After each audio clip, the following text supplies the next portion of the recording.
everybody and welcome to Tuesday Sewing. And you know what I forgot to do yesterday? Forgot to do the prompt picks for today. So I thought I'd just do it now quickly, stop the video, give you a chance to go and get, and myself chance to go and get the two things, and then we'll take it from there. I said I was going to do it on a Monday. I've got how to practice, haven't I? So,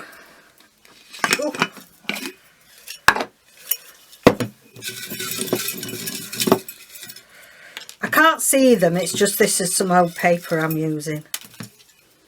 That's that to David, so thank you. Thank you. Right, let's have a look. Add a patch. So it says add a patch.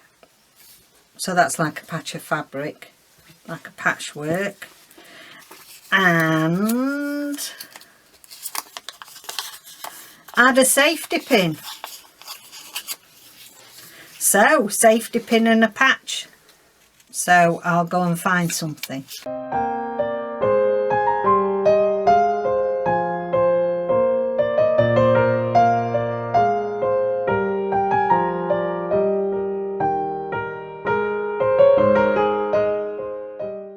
Okay then, so I'm back. Found a couple of safety pins. That's quite a nice colour. Oh, it's one of my coilless ones. I was wondering where they were. And a quilter's pin are bent, so that gives a bit of different interest. And then I've got a few bits of patches here, because how great that I'm working on that patch journal. I'm doing that course with Mrs. Cog, the patch journal. So I've got some bits cut out that I thought I might use with that, so that might come in. Okay, right then, so I thought we would just calm down and take do our deep breathing, ready to relax and do some slow stitching, because as you know, slow stitching is about being meditating or just taking some nice quiet moments to yourself in your day so that you can relax and empty your mind. So we'll just do a few things just to relax us so that we can then just chill and stitch. And as always, I have to say, don't do any meditation, anything of that nature while you are driving or operating machinery. So close your eyes and take some nice deep breaths in and out. Nice breath in and out. Nice breath in and out. I want you to feel your whole body relaxing. In and out.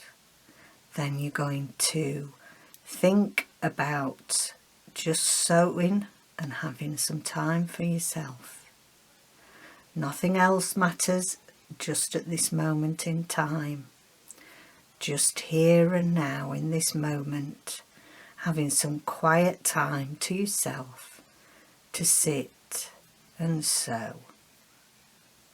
Take some nice deep breaths in and out, and feel all the tension leaving your body. Leave the tension, leave all the worries and all the stress behind, and completely free your mind to relax and enjoy your stitching. Last deep breath in and out, and slowly, when you're ready, open your eyes and get ready for some slow stitching. Okay, surprising how that just those few moments sort of make you feel, you know, less stressed and more relaxed. So where are we? We've got to add a patch and a safety pin, so that's interesting. I thought before we started, I said I would show you my finished tag from yesterday. So I put one of my sari circles and I just, the tassels I'd left on, I decided to sew that on, and I put a grey one on, 2 grey ones, like grey brown. I put the green one on that we did, and then I just put an assortment of washes, and I like that. Thought that turned out okay. Right, so hope you've got all your stitching out ready, whatever you're working on. And I did measure this, and I just want to make sure where the fasteners are, you know, to see where the fasteners. So these are my 2 Rachel journals, as I've been calling them, and it's where I've kept all my slow stitching squares and things. So let's have a look. That's going to be on there. Do I want it, you see, do I want it to come up there? That seems a bit of a shame, because it's, you're not getting the benefit of that. Let's see, I'll put that round there.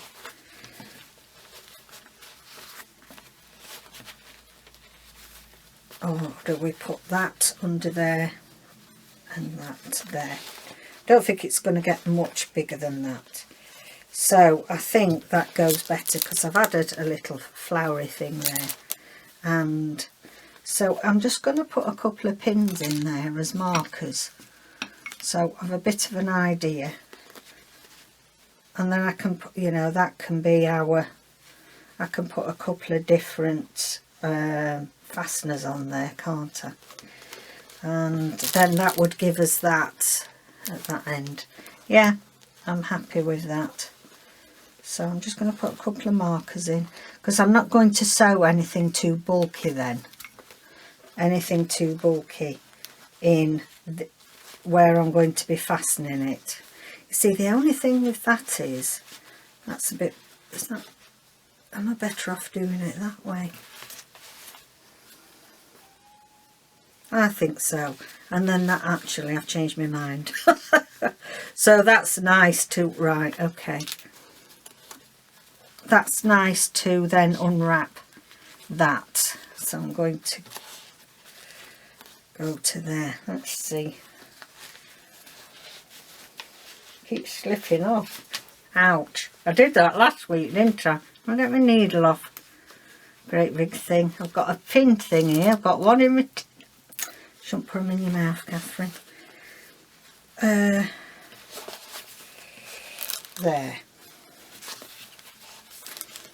It's to be a little bit tighter than that.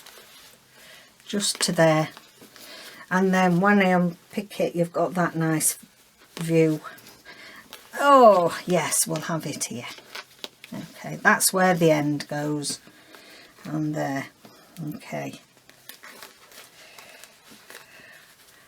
Right, okay, so that's how I'm going to do it. And then on there, I was thinking of doing it with magnets, but we'll see. So that just comes to there.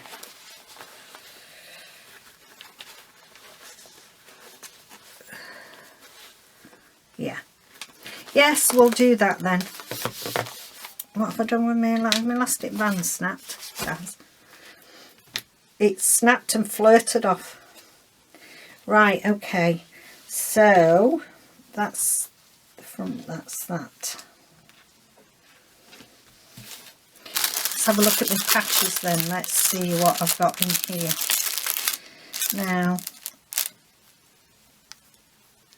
I thought initially when I saw it that this would look nice somewhere, which I think it will.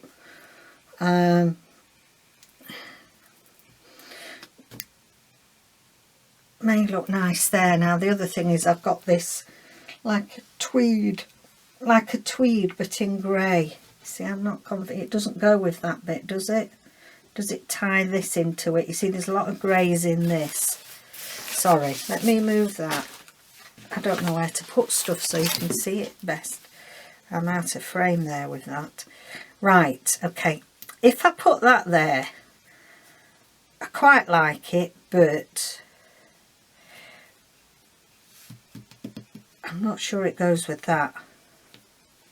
This definitely goes. I've done some extra stitching, so I've just couched things down.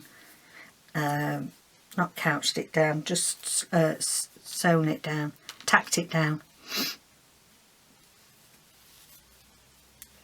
No, I don't know, I'm not convinced by that, and it isn't patchy enough. What else have I got? Oh, now then, we've got a bit of this. Is that going to be... Oh, that's nice. That is nice. So, I'm going to safety pin that on, I think. I love these quilting pins, are lovely. Because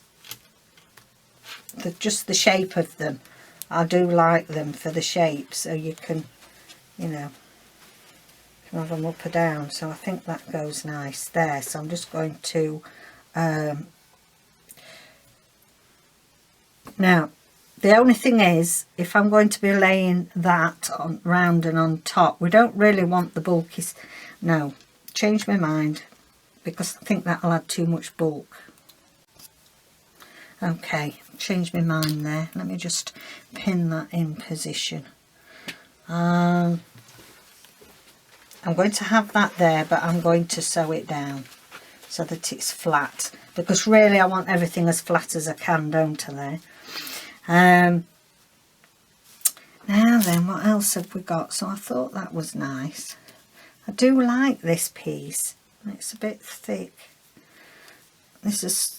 Some of you may well have got a bit of this if you bought any of the packs last year, because there's some of this left over. Now I like, no, don't like it there. It's a matter of taste, isn't it, really? No, don't like it. Right, I don't like them. Wow, then what we got? We've got some here left over of some really thick stuff from Rachel. That's where it's coming to. No, I think that's...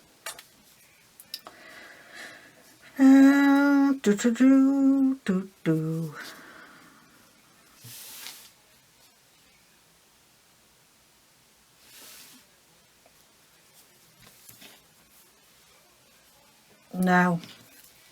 Well, we'll carry on. I'll do a bit of sewing and I'll think about it. I'm not totally convinced. Well,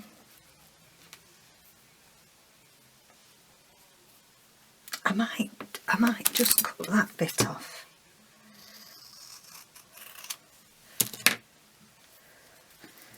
That's okay. And I'm going to put my pin through it. I'm going to put my pin there.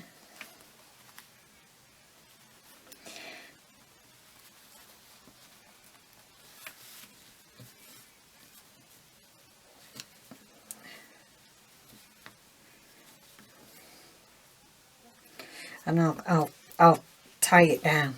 Right, okay then. Oh, my elastic's here, look. I must have taken it off. Didn't take a lot to confuse me. Right, let's have a look. Hey, welcome to all new subscribers. There have been lots of lovely people join this week, and there was one lady in particular that had found me by watching one of the slow stitch videos when I was doing the couching, and she'd been wanting to find a video. I like that there. Wanting to find a video on couching, and that's how she found me. So hello and welcome. So I thought I would do a little bit of couching on here. This is just some like eyelash wool. I quite like that bit there, going into the grey there, and that goes with that. And I like those 2 pieces. So we'll sew those down and see how we get on with that, and I'll couch over that. And I've got some different threads here as well as my linen. Now you see, I don't want it to be too, I want something, I'm going to use the cream linen I think for that. It's going to be too brown. I've got a bit of this orange that I used up here. Where did I use it? There. A bit of pearl. Okay, so that bit's going off, sorry, at the minute. It's too long to stay on the screen all the time. No, I don't want to use that. Okay, that's fine.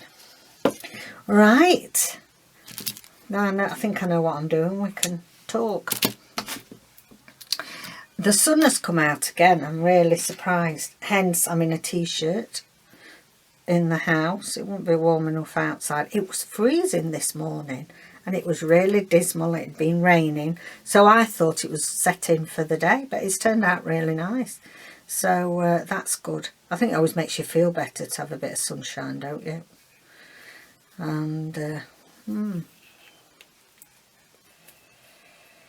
so I hope you got quite a bit of sewing done last week, and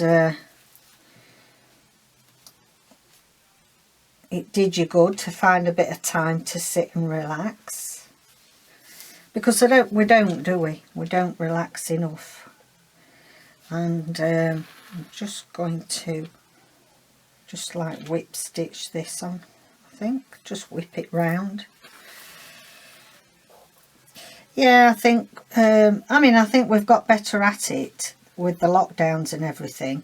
We've got better at sitting and doing things, not rushing around from A to B all the time. And certainly, oh, that's it, just some little crosses. Certainly, oops. Look, this eyelash trim comes to bits. Don't want it in there.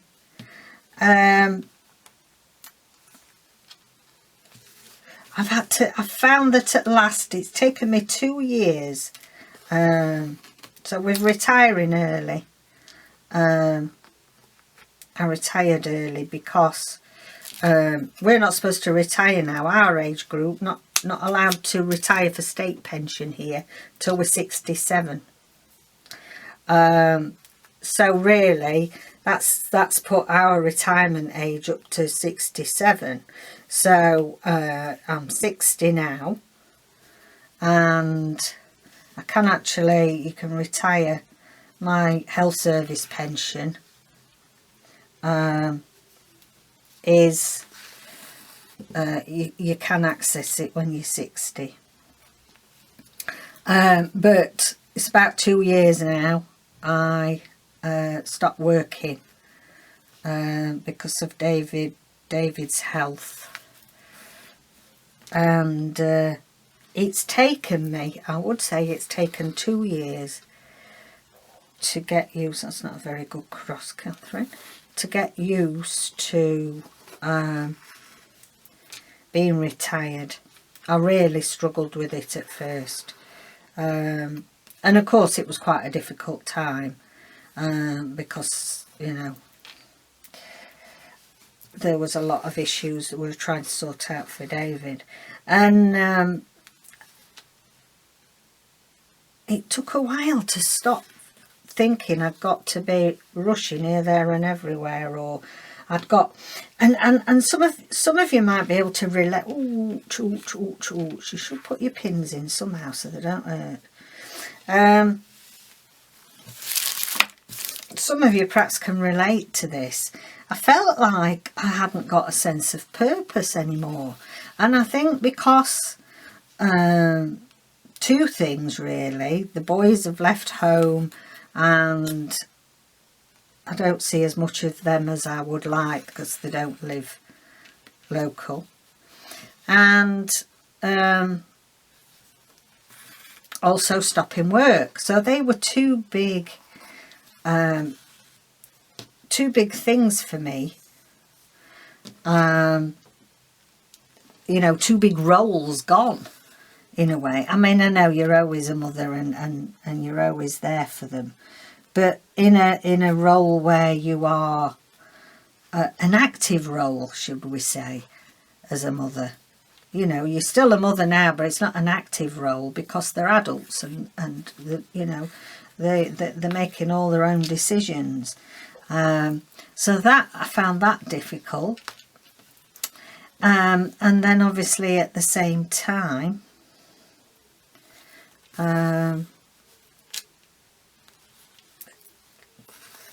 losing my job, not losing it, but you know, that was a big sense of purpose. I think when you've, you know, like in a way it's a vocation, I think, nursing, and so having nursed for 38 years, and that was another big life purpose. Those two big things have gone. And I then struggled because I thought, you know, I know I've got a sense of purpose in as much that I was a wife, and in a way I'm a, you know, I was a carer for David at that time because he had his stroke. But I did struggle with it, and I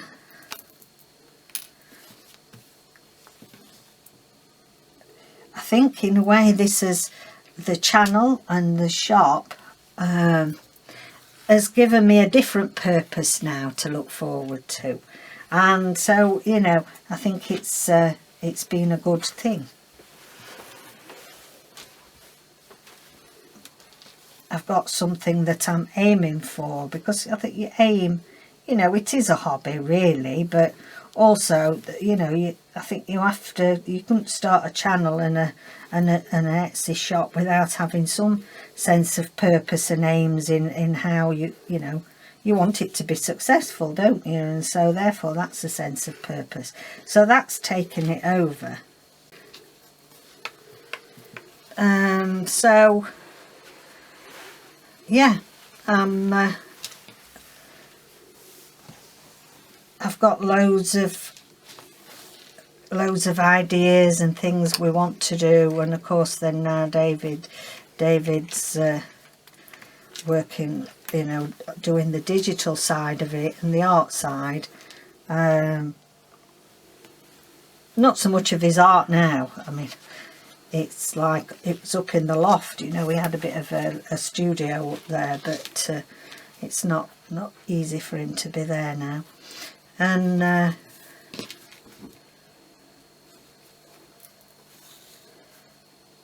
it's been good.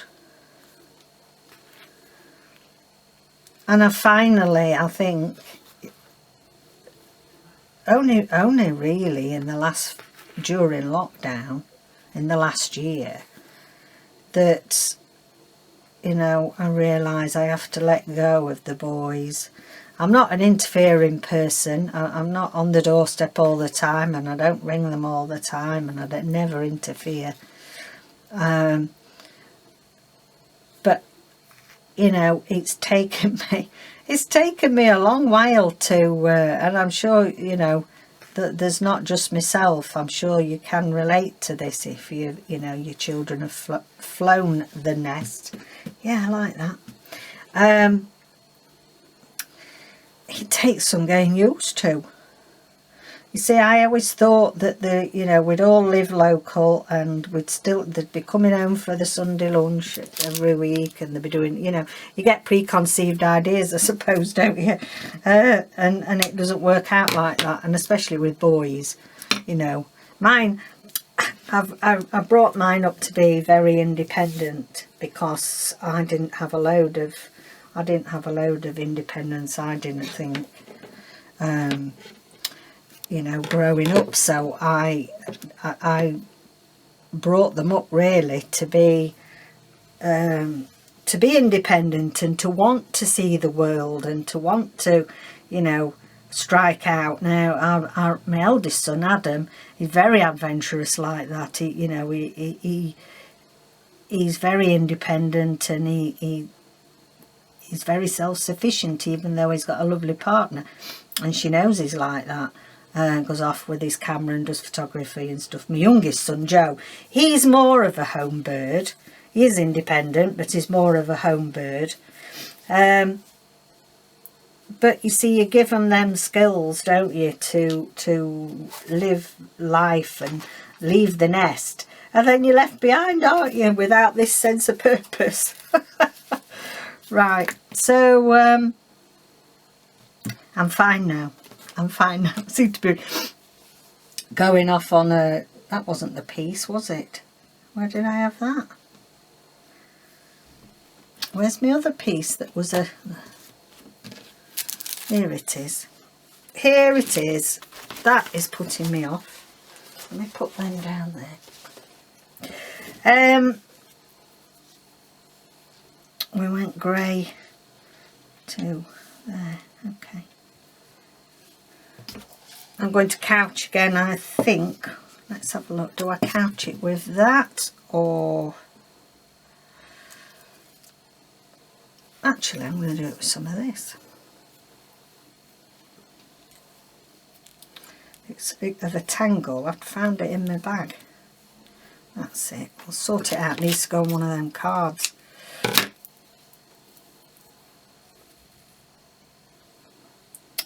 Anything else been happening? Oh yes, I know what I've got to update you on. Oh,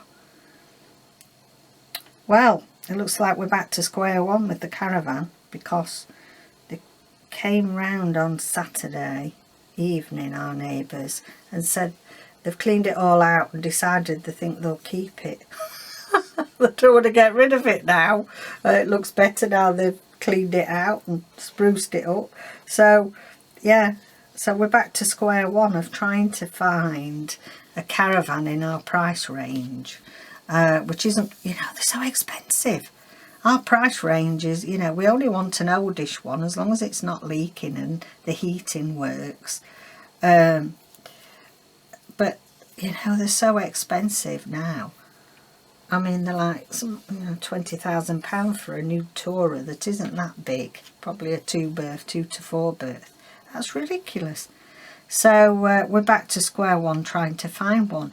Well, I had been previously looking before these neighbours said they were selling theirs. And I thought, well, I got my eye on a couple. And I thought, right, well, they haven't, non-essential retail hasn't opened up yet till the 12th of April. So, you know, I thought, well, we're great. I've got my eye on these two.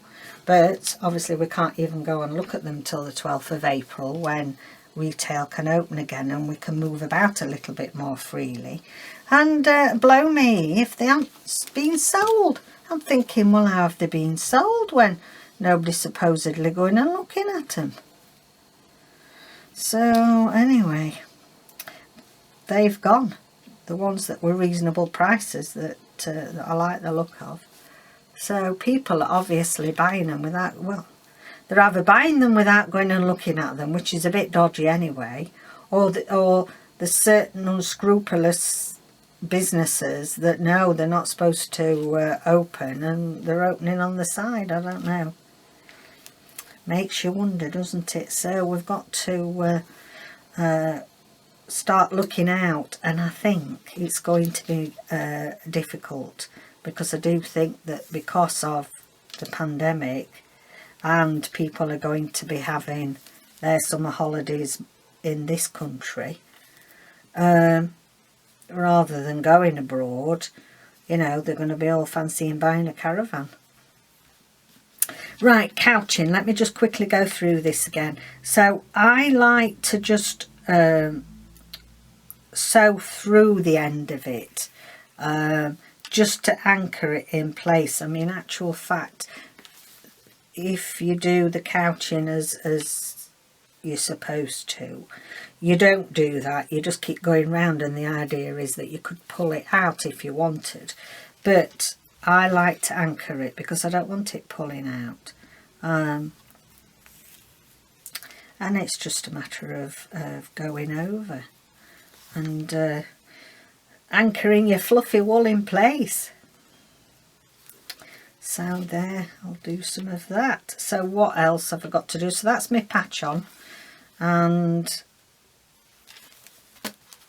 my pins at that end, but I still think I need to sew around that as well. Sorry, I'm just going to have a drink. So I hope you're all doing well, all keeping safe. It's nearly, well, it's a year since David and I, we knew that the lockdown was coming really, and our GP had, a year as now, we decided that we put ourselves into shielding, because the government had mentioned something about, they thought that clinically, you know, with certain conditions, clinically vulnerable people would have to go into the shielding program. And so in actual fact, it's about a week ago, I have not been in a supermarket for a year. I think I went and stocked up on some things, but it was about a year ago as now, as everybody was going crackers. I don't know if it was like it in other parts of Europe or actually in the States, but everybody here was going crazy. There wasn't a toilet roll to be found. And there were empty shelves. I couldn't get any meat at all, which sounds ridiculous. And actually we lived on lentils for a fortnight and lost loads of weight on them. But you know, I mean, I do like making things with lentils, but it would be a bit monotonous if that's all you ate all the time, wouldn't it? So we haven't seen our family. It's a year now. Well, my eldest stepson and the grandchildren, we saw them in February. We went down to see them, and it was just before Christmas I saw my eldest son and his partner Charlotte, or Adam.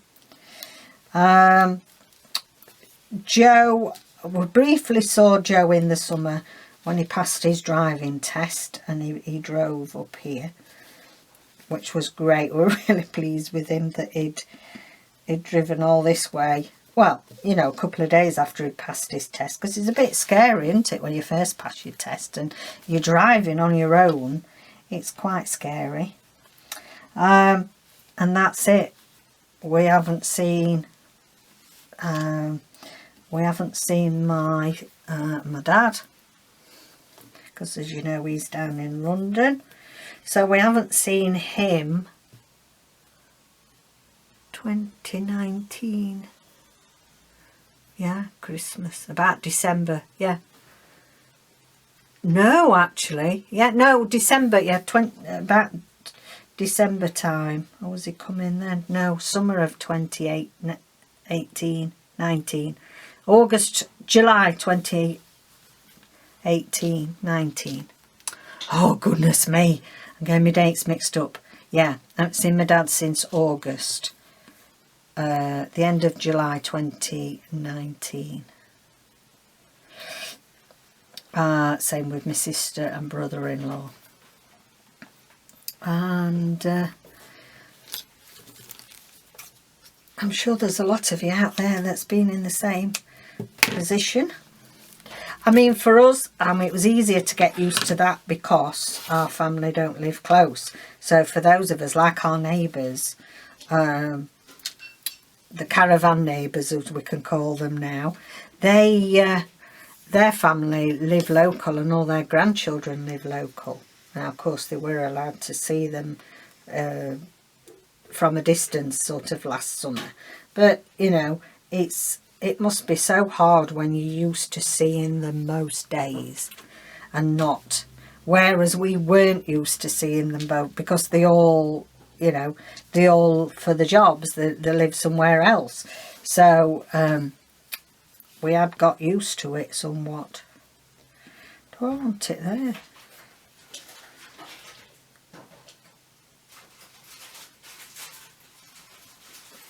That looks okay then, doesn't it? You can hardly tell I've couched it, which I wanted that to be the effect, really. What about, where was I going to put the other bit? I'm going to put it there, because I think this is a bit big of an expanse there, isn't it? I'm going to have it there. That'll do us. So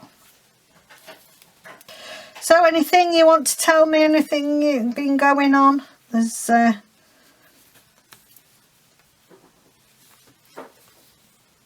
not much to say, is there, really? I don't know how people have managed with the lockdown that don't have hobbies, you know.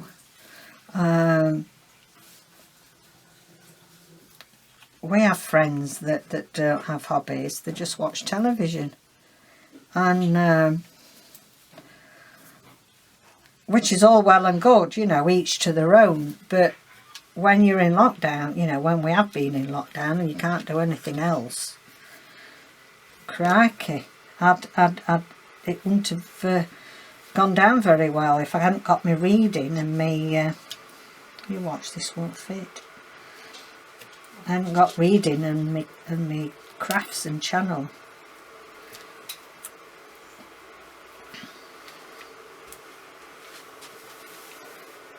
There we go.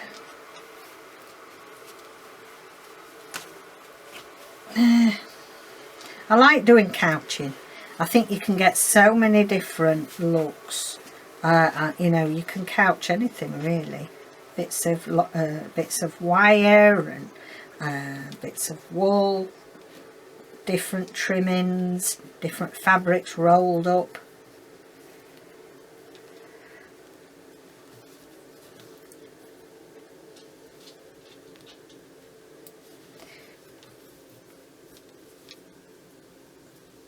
Isn't it nice? Isn't it nice just to sit? Just to sit and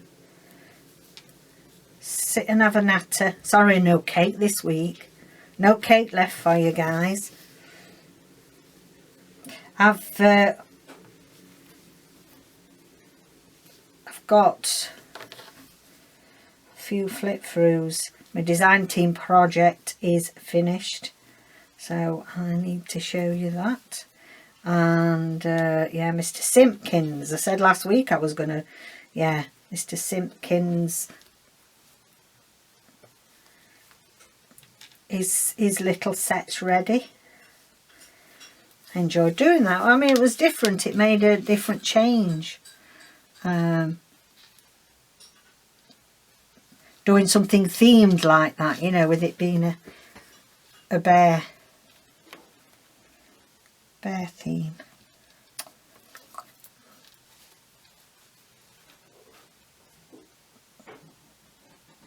Wow, this eye's big enough. Look at it. And I can, look at that.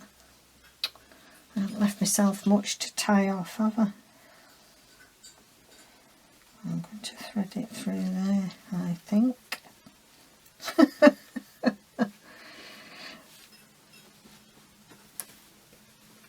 It was lovely to see. I think it was Lynn that said that she likes, she's enjoying looking at how everybody's interpreting the 52 tags handmade, and I'm enjoying that as well.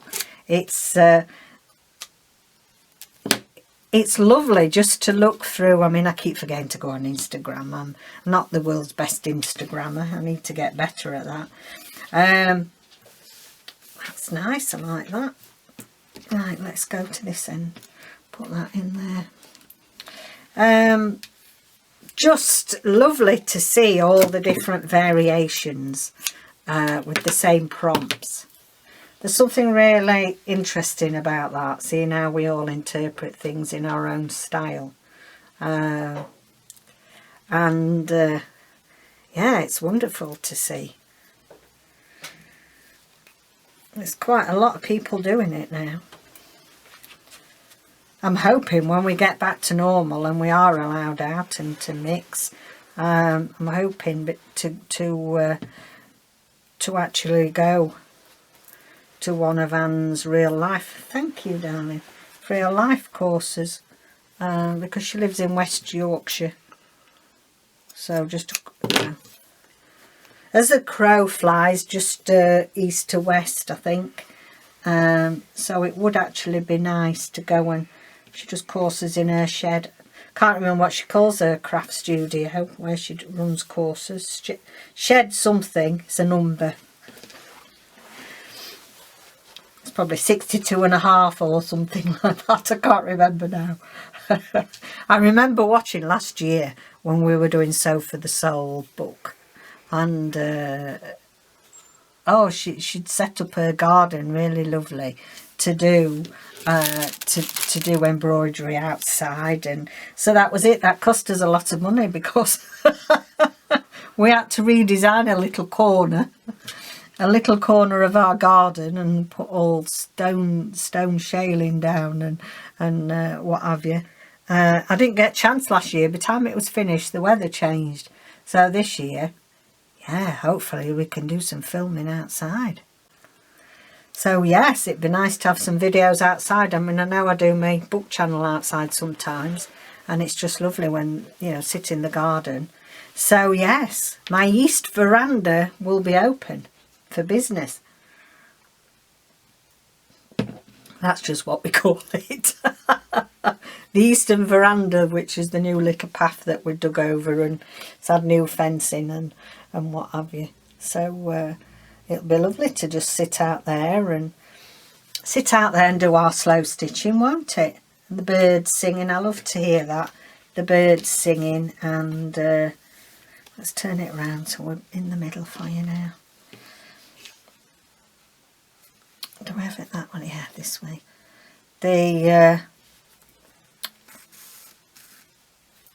I love it when you can hear the birds singing.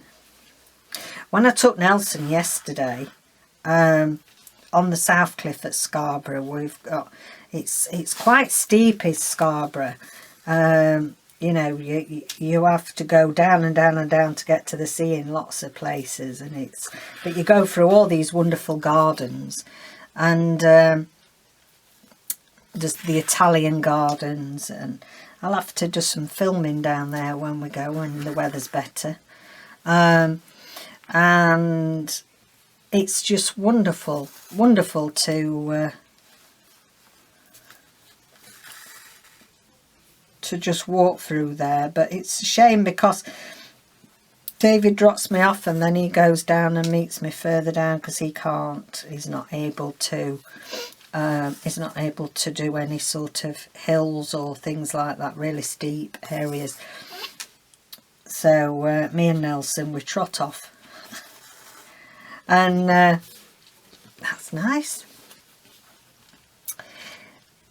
Yesterday, oh, it was wonderful because we saw it was quite funny really, because when you got to this Italian garden, there's fencing all round, and then at the other side there's these shrubs, like shrub bushes, tallish, but you know, not taller than this fencing.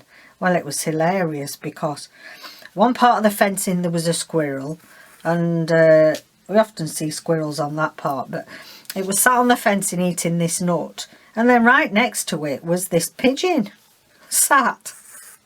And I thought, crikey, you'd have thought that one would frighten the other away. I was just quite astonished, really. Anyway, and the funniest part was that on these bushes, because they were like quite compact at the top, there were round bushes, very compact at the top, sat 3 pigeons. But I've never ever seen pigeons sit on top of bushes. They were literally sat on them. You know, like sometimes little birds go in and out bushes and they ferret their way through. Well, these were sat on like Queen Bee. Just sat there. 3 pigeons just sat on top of these round bushes. It was hilarious. And I mean, I got my phone with me, so really I suppose I should have taken a photo, but I was frightened of scaring them off. But it was just comical to see. And then I turned around and there was a lovely robin. So it's lovely to go and and go on there. But we have to go in the car to get, you know, we do have to go. It's about 10 minutes by 10 minutes by car. It's quite a way to walk to the south cliff, but about 10 minutes by car. I'm going to finish this off there. And David will drop us off near what we call the clock tower. There's beautiful gardens and that all around there. I mean, they do, you know, the council do keep the gardens and public spaces beautiful. And so then, yeah, we start up there and we meander down past the Italian gardens, then the rose gardens, and keep going down and down and down till we come to the old spa, which was built in, and I think I've probably said this before, Scarborough was like one of the first seaside towns in Victorian era, and the spa, which is now a theatre complex, was, you know, the place to go. They've got a big open air concert, small concert area where they have on Sundays, you know, they have concerts, classical concerts and that, and it's beautiful. But they used to all promenade on there back in Victorian times. It was, you know, they had to be chaperoned. And I suppose, was it the same in America? You know, they weren't allowed out. Young ladies, you know, it was frowned upon, really, if the young ladies went out walking without a chaperone. And they used to what they call promenade along the seafront. And it was just, you know, they were just out there to catch a husband. It's no different now, is it? Except that you don't need a chaperone, you know. Well, you know, with this day and age, they don't call them chaperones, but, you know, with things that are happening in the, you know, it's not safe for girls to be walking out on their own. You know, it's safer in numbers, isn't it, really? But you don't have to have, you know, a chaperone because they're frightened you'd see something that wasn't suitable for ladies of a certain breeding, you know. But it's interesting because a lot of the original, many of the original features from the spa, I've put that together because I didn't like how it was a bit thin. Yeah, they're still existing, they're still there. So I'm excited really to be showing you some parts of where we live when the weather picks up. So let me know if you're interested in that. Be interested for me to film when I take Nelson a walk, so you can sort of get an idea where David and I live.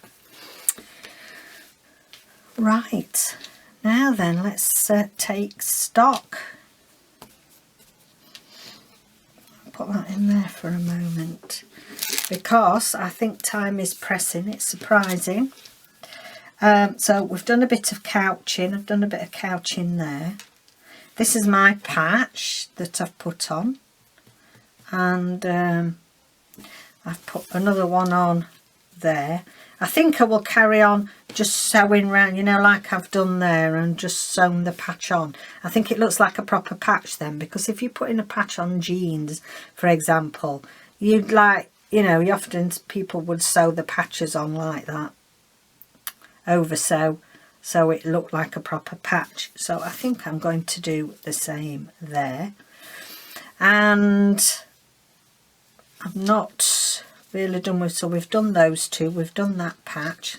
I'm liking that better, and it hasn't added any bulk to that, which is, you know, as we've got it coming round, we're having it this way, isn't it? That way, like that. It's not added any real bulk to it there. And then this I will do the same. That's coming on. I put two buttons. I mean, look at this. This is fantastic. It's an antique button that I had in my stash, and I just love it. I put that on. That's just a vintage one I thought went. and the back. So I think we will call that a video, really, because I think we've been going on 3/4 of an hour. So hope you're just going to carry on relaxing and finishing your piece off. And thank you very much for joining me again for another Tuesday sewing. I'll have to remember to do the prompts on Monday, so don't forget to remind me, nudge me, won't you, when if I get to videoing on Monday, you know, I need to be nudged. You need to nudge me, David, remind me. Right. Prompt jar. You're in charge of prompt jar remembering. Am I? Yeah. Yeah. So if we don't get it on Monday, you know who to blame, don't you? Nelson. Anyway, thank you for your company. It's been lovely to have you here on my sofa, sat nattering and sewing away. And I'm glad you've taken some time out of your day to have a little bit of relaxation. So take care, everybody. Lots of love. See you next filming. Bye.